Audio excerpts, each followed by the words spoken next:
Recently, I bought a miniature that every Imperium player should have in their army, and that is a Callidus Assassin. Not the most flashy miniature, not the most powerful miniature, but a very, very interesting miniature. Assassins are funky little models that are available to Imperium armies in 40k. They're not the most powerful units, in fact they're very, very expensive and they almost certainly won't make their points back.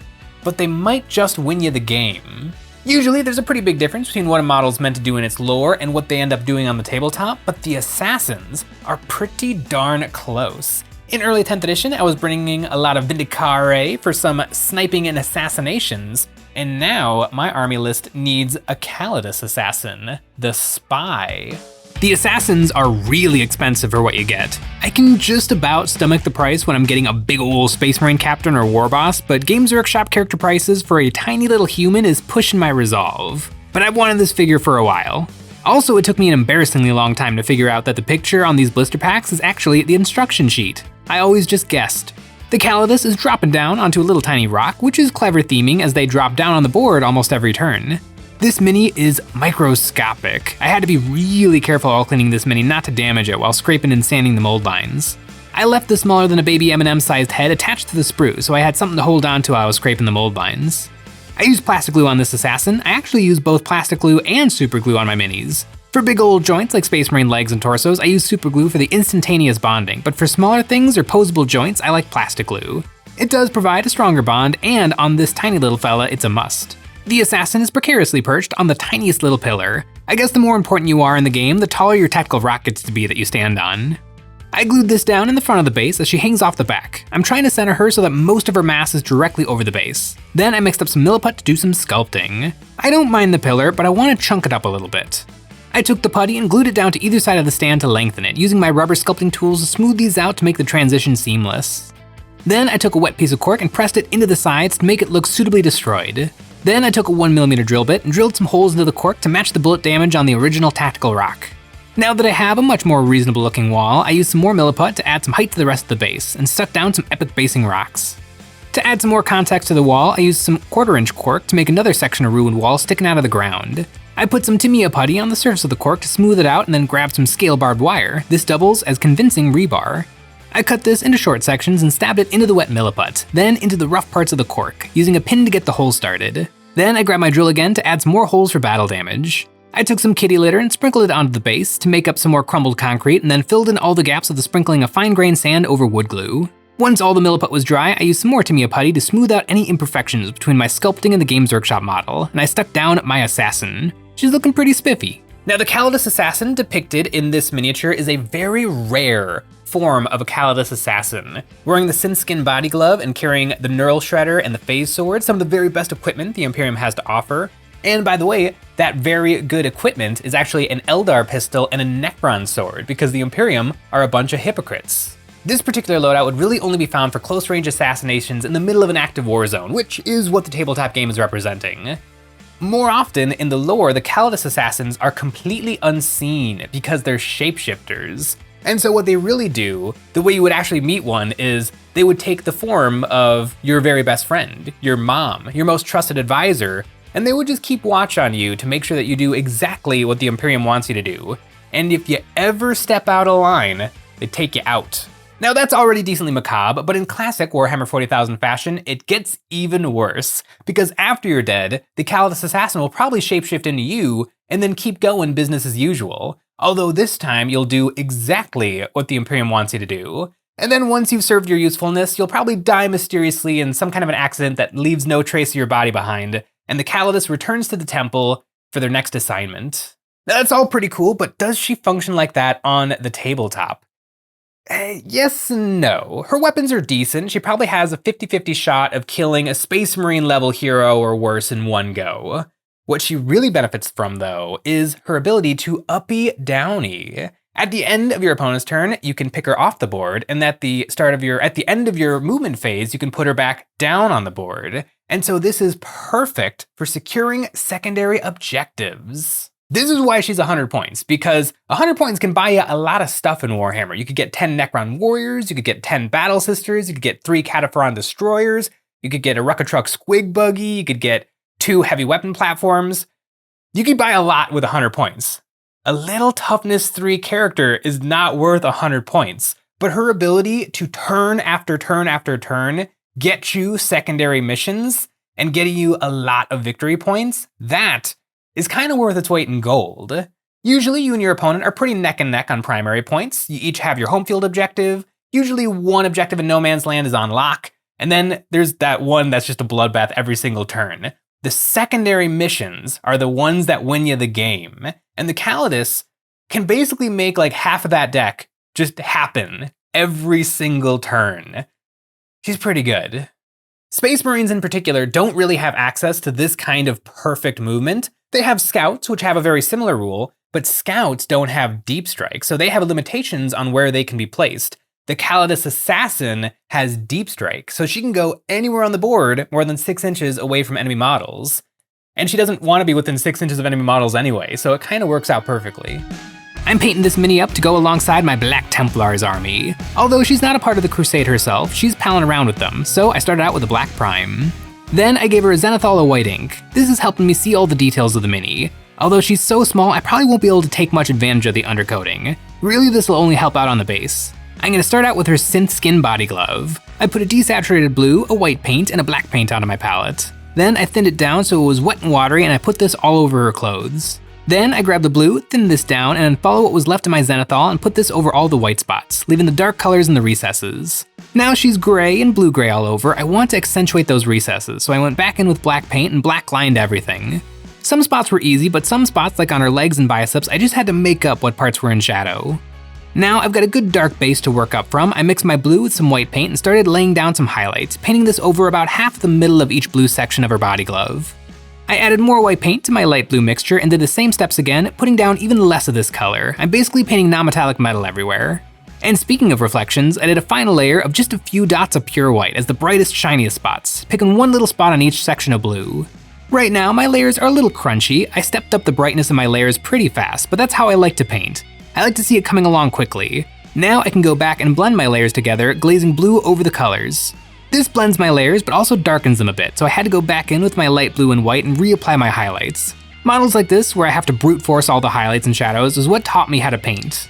I think her suit turned out a little bit better than my Vindicar.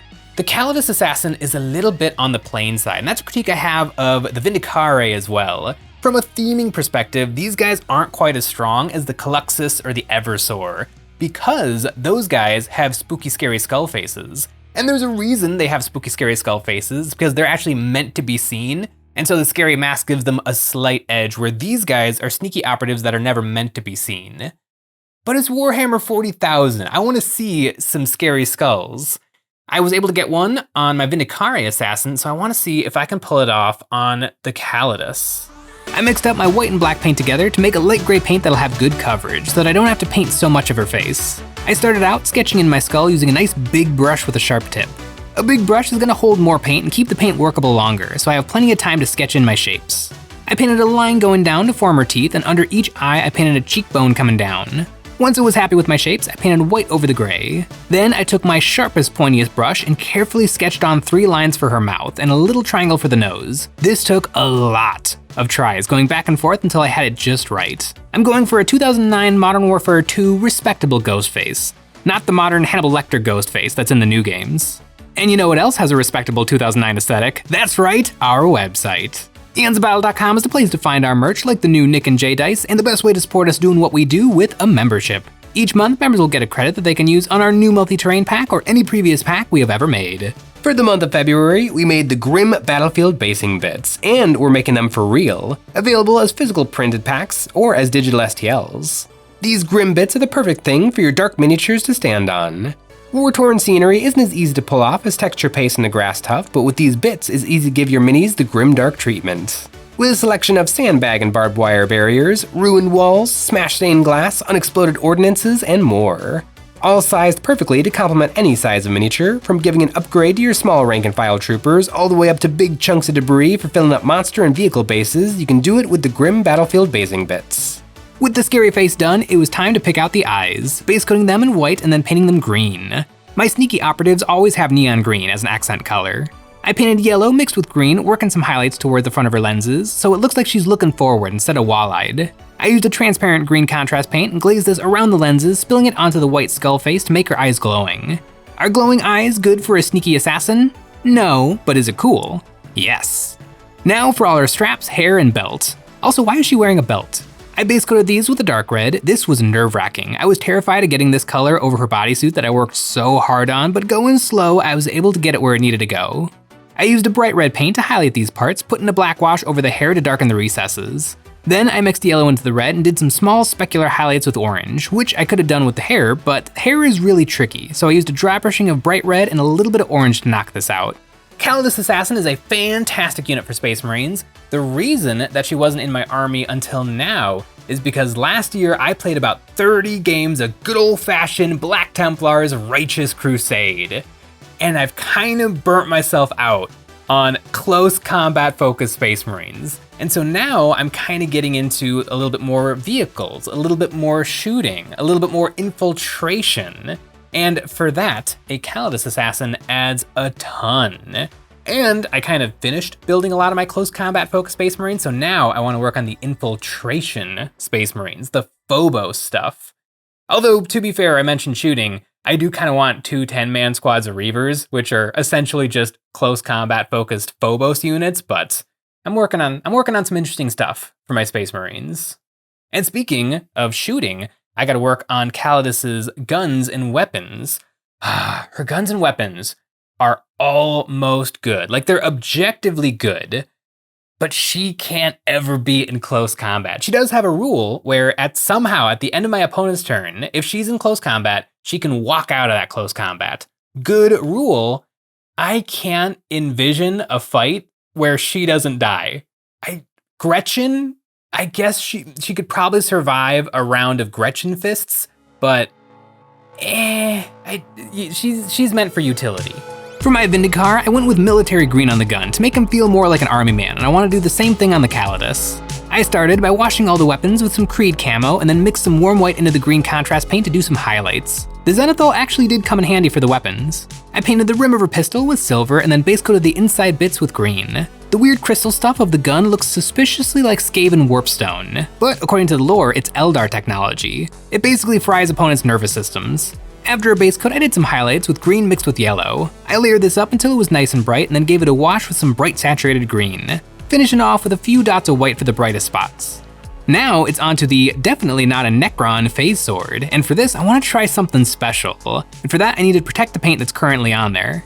I gave her 2 thin coats of Vallejo Mecha Satin Varnish. This slightly glossy finish will also make her colors nice and vibrant. Then I pulled her blister back out of the garbage because I need some clear plastic.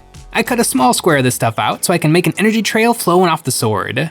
I cut a shape that conforms to the curve of the blade and then stuck it down to a paint handle. I blasted one edge with a little bit of white primer and then hit it with some neon green contrast paint. Now I need to stick this down. I globbed some UV cure resin onto the edge and carefully pressed this against the edge of the sword. This is a really tricky operation, but almost instantly as the UV lamp hits it, it was locked into place. Now I can paint the sword. I base coated it in a nice bright green and then used a light green to highlight, making the top half of the sword brighter and more saturated than the bottom half. I used yellow in a stippling pattern to make a crackled edge along the tangent edges of the blade and white for my brightest highlights, dragging this across the plastic as crackling lightning spilling off the sword. I glazed yellow over top of the white to keep the colors nice and vibrant, and now I have a really interesting looking power sword. This mini has been a ton of fun. Now the only thing left is to tackle the base, and my Templar bases are super easy, barely an inconvenience. I started out with some really watered down Vallejo earth, spraying this through the airbrush to tint the Zenithal highlight into a warm brown.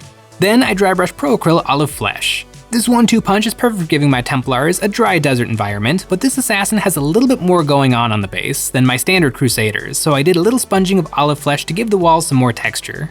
And speaking of texture, the rebar sticking out could use some rusty texture, and the best rust in the biz is Dirty Down rust. Now I can paint the rim of the base black and get to gaming. Oh, that phase sword. I can hear the lightsaber woom woom noises in my head.